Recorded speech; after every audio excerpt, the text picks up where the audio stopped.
Yuzoners, balik lagi sama gue Birgita Ajeng di Yuzon ID. Di tangan gue sekarang ada Vivo V20. Ponsel ini sudah resmi rilis di Indonesia pada akhir September 2020.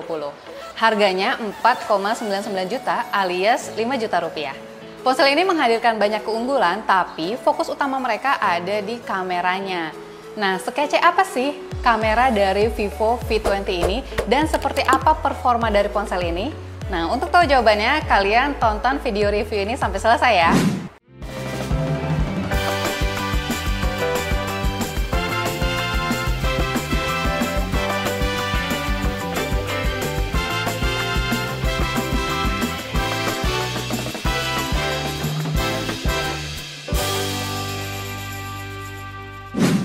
Sebelum bahas lebih jauh, gue mau cerita soal desain dari Vivo V20. Untuk harga ponsel 5 jutaan, V20 ini memiliki desain bodi yang cukup mewah. Mereka menghadirkan bodi belakang dengan material kaca dan finishing matte, jadi menimbulkan kesan yang halus dan premium. Cuman ketika gue genggam ponsel ini memang masih bisa meninggalkan bekas sidik jari di bodi belakang. Lalu kita beralih ke desain kameranya. Ini merupakan sesuatu yang unik dan berbeda ya menurut gue. Karena desain kameranya ini rumahnya sendiri itu kayak persegi panjang dan peletakan kameranya juga 3 disusun seperti segitiga gitu. Tapi rumahnya ini tuh menurut gue keren sih. Nggak ada di ponsel-ponsel lain di kelasnya, di kelas yang setara dengan Vivo V20 ini. Jadi menurut gue ini memberikan kesan yang unik, beda, dan mewah. Masih soal bodinya, Vivo V20 hadir dengan ketebalan hanya 7,38 mm dan beratnya 171 gram. Jadi ponsel ini memang benar-benar tipis dan ringan ketika digenggam dan memang nyaman banget sih menurut gue ketika gue menggenggam seperti ini atau ketika saat bermain game atau menonton konten di YouTube. Beralih ke layar, Vivo V20 menggunakan layar AMOLED 6,44 inci dengan resolusi Full HD+. Vivo juga menghadirkan rasio dari bodi ke layar sekitar 90,37% dan ini merupakan rasio yang cukup luas untuk bermain game ataupun menonton konten. Nah, untuk layarnya sendiri cukup cerah ketika gue pakai di bawah sinar matahari. Vivo V20 juga mengusung notch water drops untuk penempatan kamera selfie beresolusi 44 megapiksel. Dan kalian bisa lihat sendiri, di sini memang kelihatan seperti poni. Jadi layarnya itu nggak benar-benar utuh layar di bagian atas karena ada sedikit poni untuk penempatan kamera selfie-nya. Vivo V20 ini juga menghadirkan refresh rate 60 Hz. Dan memang ketika gue cari pengaturan terkait refresh rate di setting display, memang tidak ada pilihan lain dan ini merupakan sesuatu yang berbeda ya dibandingkan ponsel-ponsel lainnya. Ponsel-ponsel lain di kelasnya sudah banyak yang menghadirkan pilihan refresh rate 60 Hz maupun 90 Hz. Jadi menurut gue ini masih standar 60 Hz.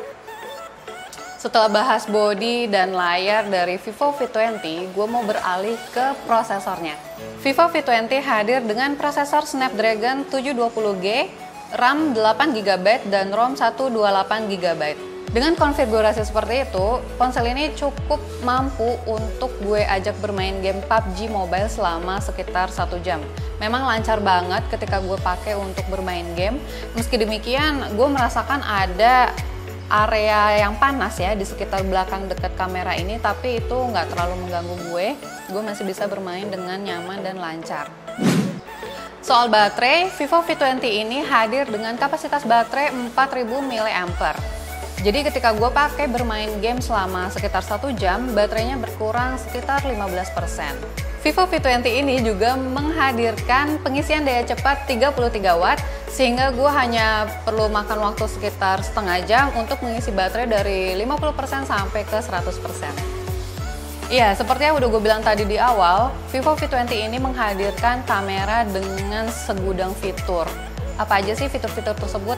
Nah, yang pertama, untuk kamera selfie-nya, resolusinya memang cukup besar, yaitu 44 megapiksel. Jadi ketika gue pakai untuk memotret selfie, ponsel ini mampu menghasilkan foto selfie yang sangat jernih, jelas, dan apa adanya ya.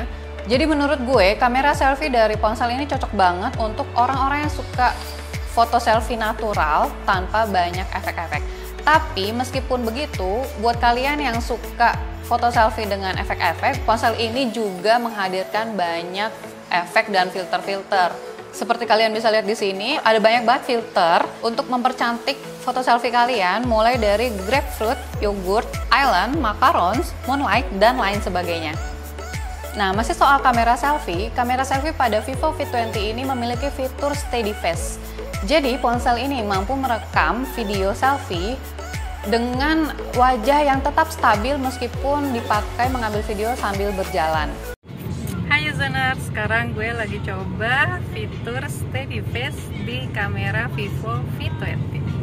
Nah, untuk mode foto pada kamera Vivo V20 ini menghadirkan 3 opsi, yaitu super wide angle, bokeh, dan super makro. Secara keseluruhan, gue suka dari hasil mode foto di kamera Vivo V20 ini. Tapi gue mau meng-highlight satu hal, yaitu soal kamera super makronya. Menurut gue hasil dari kamera super makro di handphone ini bener-bener keren sih. Karena ketika gue coba untuk memotret objek yang sangat kecil dari rumput yang ada di halaman rumah gue, di rumput itu tuh ada bunganya bener-bener kecil, dan kamera super makro ini tuh bisa menangkap bunga tersebut dengan jelas dan menghasilkan efek blur yang halus di bagian belakangnya. Nah, untuk mode video pada Vivo V20 bisa menghasilkan perekaman video sampai resolusi 4K. Lalu ada pula fitur ultra stable untuk stabilisasi, dan ada fitur bokeh untuk mode video juga. Dan menariknya lagi, video pada Vivo V20 ini bisa menghadirkan fitur dual view. Sebenarnya fitur ini udah ada ya di ponsel lain, tapi dengan harga yang jauh lebih tinggi dibandingkan Vivo V20. Dan ini merupakan sesuatu yang menarik menurut gue karena fitur ini hadir di ponsel harga 5 jutaan. Jadi fitur dual view ini bisa menghadirkan layar yang terbagi menjadi 2 dan menghadirkan tampilan selfie di bagian layar bawah, lalu bagian layar atasnya menghadirkan apa yang ada di hadapan gue. Hai users, sekarang gue lagi coba fitur dual view yang ada di Vivo V20.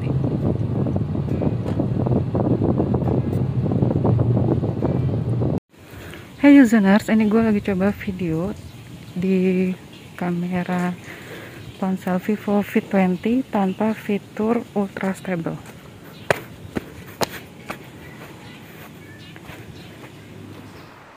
Nah, sebagai gambaran soal performa dari Vivo V20, kalian bisa lihat hasil benchmark gue terhadap Vivo V20 menggunakan beberapa aplikasi benchmark berikut ini. Nah, users, itu tadi review gue terhadap Vivo V20. Dan gimana sih kesimpulan gue terhadap ponsel ini? Menurut gue ponsel ini dengan harga 5 jutaan itu udah kayak paket lengkap ya.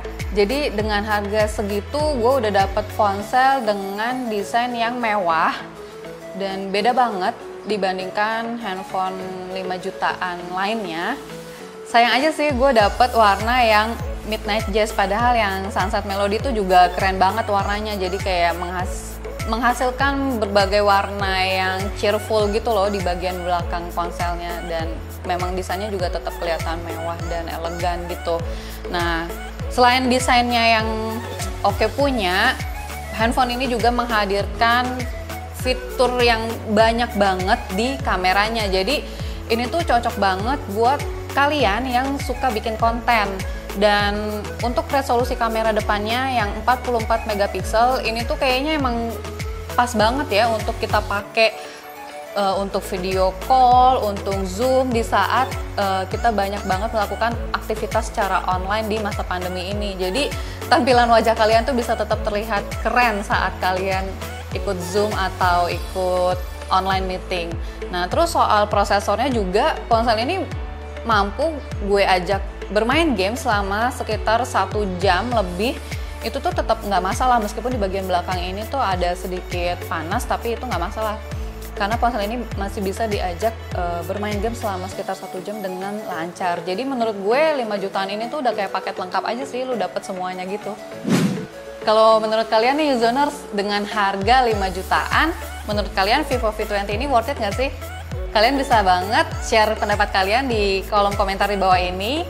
Terima kasih sudah menonton video ini. Kalian jangan lupa like, lalu subscribe Uzone Indonesia, dan bagikan video ini sebanyak-banyaknya. Sampai ketemu di video selanjutnya.